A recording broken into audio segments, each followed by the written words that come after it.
Hi, I'm Jacqueline Luqman with the Real News Network. Kamala Harris has introduced a $100 billion expansion of HUD grants to tackle the racial wealth gap as it relates to home ownership as a part of her platform for candidate for the Democratic nomination. Her plan is meant to address decades of redlining that was committed by the United States government and the real estate market that resulted in the denial of opportunity for millions of Black Americans to accumulate transferable wealth that white Americans have been allowed to benefit from and pass down to generations in their families. But when we look at the details of Harris's plan, is it going to address this persistent issue, or will Harris's plan create more problems for the very people she aims to help? Here to talk about this is David Dayen. David is the executive editor of The American Prospect, and he's also the author of the book Chain of Title: How Three Ordinary Americans Uncovered Wall Street's Great Foreclosure Fraud, and he's a winner of the Studs and Ida Turkle Prize. Thank you for joining me today, David. Okay, thank you. So first, can you give us a quick overview of what Kamala Harris's racial home ownership and wealth gap policy plan is, just the top level details of what it entails? Right, so as you said, it provides $100 billion. I believe that's home buyer down payment assistance. It's similar to Senator Warren's plan, which was released a couple months earlier. That one specifically targets down payment assistance to individuals who live in areas that were formerly redlined through the Federal Housing Administration going back decades. And I believe Harris's plan also tries to target that group.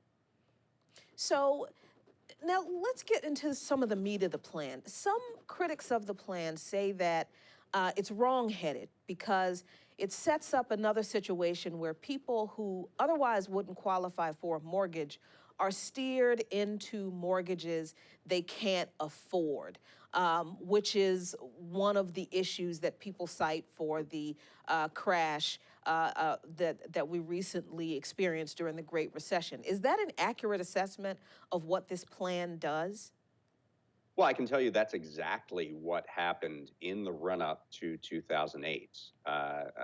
The communities of color were targeted very specifically for mortgages that were not suitable for them, mortgages that had spiking interest rates or various other features that made them incredibly risky.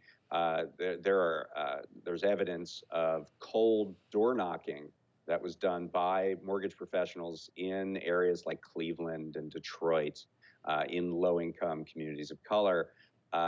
So we've seen this before. We have actually, seen this movie. What was bad in the 60s and 50s and in that time was that Black and brown people couldn't get a home mortgage at all. The problem in the 2000s was that they could, and in fact that they were targeted for these subprime mortgages that they ended up not being able to afford. So if that is the effect of a plan like Harris's, then there is reason to be wary of it. Now, we do have new standards within the Consumer Financial Protection Bureau to attempt to prevent those kinds of mortgages from being originated, things that have quick interest rate resets or that are interest-only loans or things like that. However, when you have that much money flying around, the mortgage industry may be able to figure out a way to put it to use in ways that could be harmful to borrowers of color.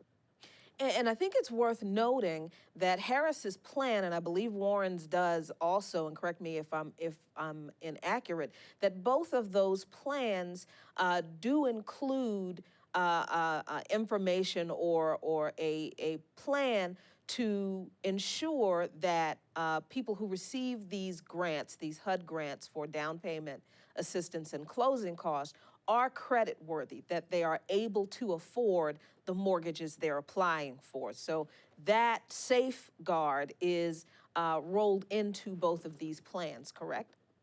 Right, that's correct. But of course, what we saw during the crisis is that people's income statements were fabricated, were forged. People at the mortgage companies used light boards to trace people's signatures onto different income statements, different tax forms. You had people who were, coordinating dances at mariachi bands at Mexican restaurants, who were claiming $100,000 a year in salary. So while it's good that there's some creditworthiness tests there, the mortgage industry has figured out a way to get around that in the past. And so the concern would be that they would try also to get around that in the future. In general, it's a good idea, I think, to assist people who have historically been shut out of the mortgage market, which, as we know, is a primary way to achieve wealth in the United States and build it. But there are, there is a concern that you would have to sort of keep your eye on the ball to make sure that this isn't being abused by the mortgage industry in some way. Now, of course, if you have a Senator Warren or someone like that, and the personnel that they would put in place, you would presume that they would have watchdogs and cops on the beat for that kind of activity. But we'll have to see. Yeah, and it's good that you mentioned having watchdogs and cops on the beat, because enforcement of anti-discrimination laws is always an issue with candidates in these policies that are supposed to address racial inequality in any form.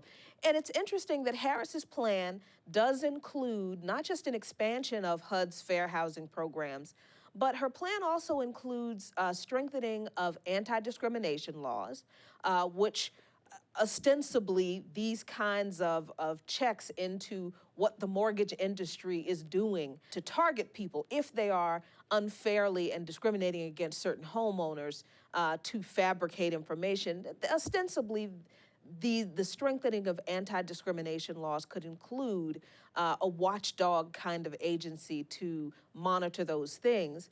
But here's another question I have for you about this proposal.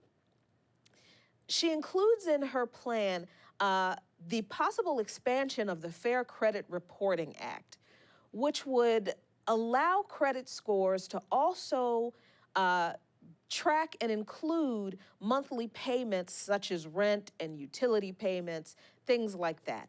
On the surface, it sounds like that would be helpful, where someone's credit score would be increased if more monthly payments are tracked.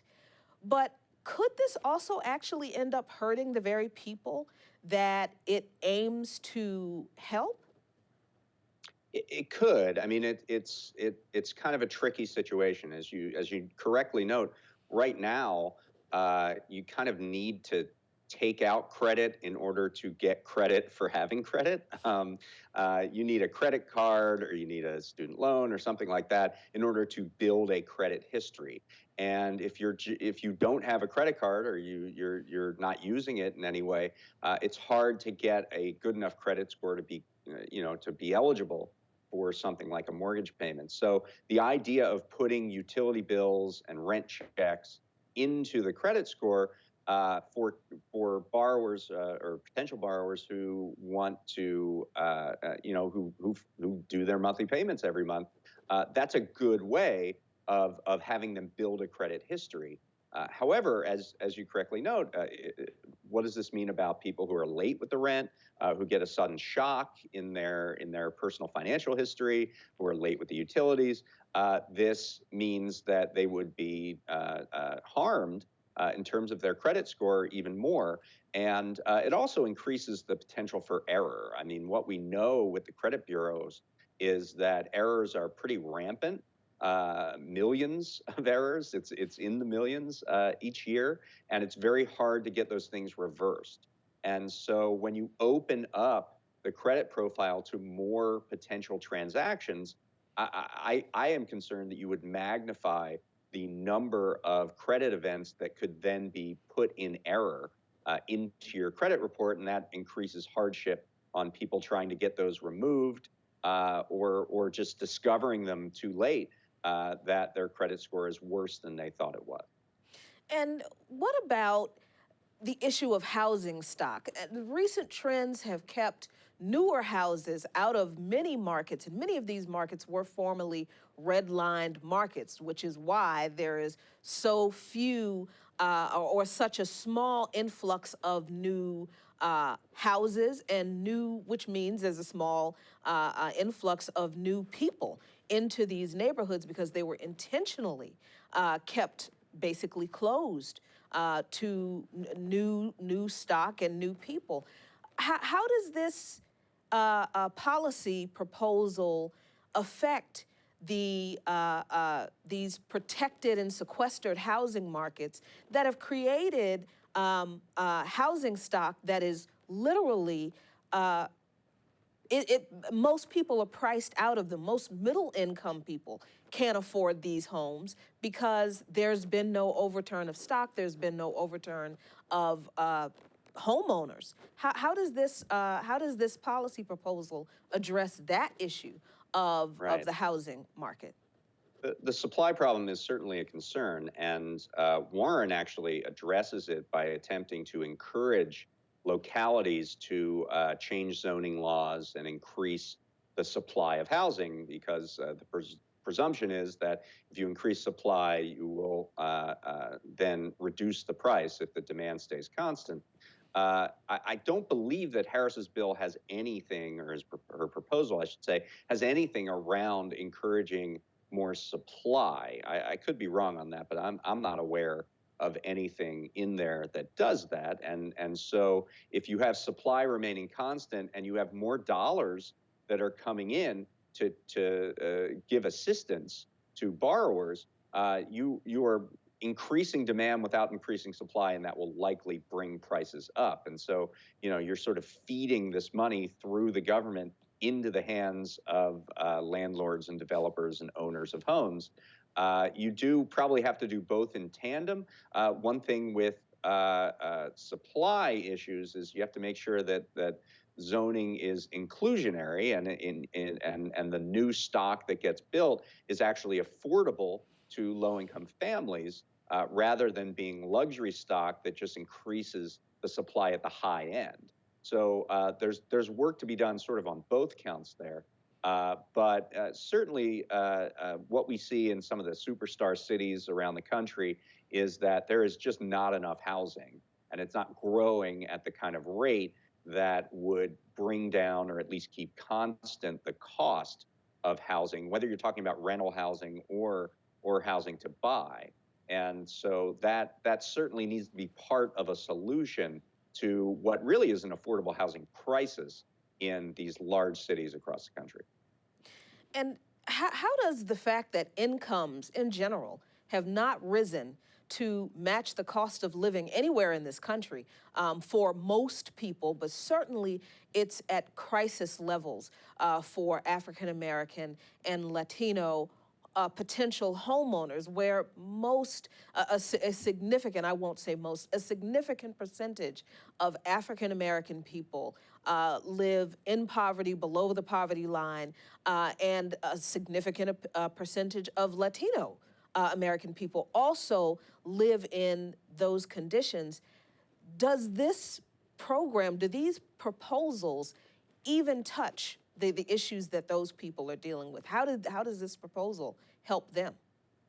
Well, I mean, wage growth in just sort of itself is not contemplated really in this housing proposal, and so there is a concern that you might give someone down payment assistance, but if there's not ongoing mortgage assistance, that you might be putting people into a situation that they are ill-equipped to manage or get through if they have a monthly mortgage every month that they have to hit that is potentially at a larger level than what a rent would be, especially if their wages are not going up, or if they experience a sudden shock to their financial system. So that is something that you have to consider. I mean, essentially, what you're saying is we need a stronger economy, and an economy that works for everyone, so that there's equitable growth at all ranges of the income ladder, and everybody is rising. And that's something that we haven't seen in this country for about 40 years, and that's really part and parcel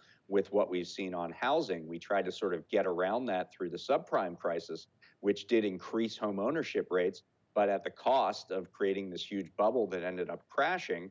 And homeownership rates have fallen precipitously since the 2008 crisis. And just saying, okay, we'll shovel some money at people so they can get into down payments, and we can bring that home ownership rate up again. I'm not sure how sustainable that is, absent some real work on increasing not just jobs, but wages for all sectors of the earnings groups. So on its face, just taking it at face value, and as they exist, it being Kamala Harris's planned policy in particular, but even taking Warren's proposals into consideration, and anyone else's that are already out there to address the racial home ownership and wealth gap, do these policies deliver what they are promising to deliver? Do they Right. address this racialized home ownership and wealth gap, or do they fall short? Well, I think you have to look at it as a whole. I mean, Kamala Harris has this thing called the LIFT Act that would be something close to a basic income for families that make above a certain income level. I believe it's $3,000 a year. So there are substantial amounts that will go to those families, and as almost wage insurance or wage supplements. So she has some plans to address that. Senator Warren has some plans around Black and brown business ownership, and helping them with small business loans to increase entrepreneurship at that level. So she attacks the racial wealth gap in that way, as well as through housing.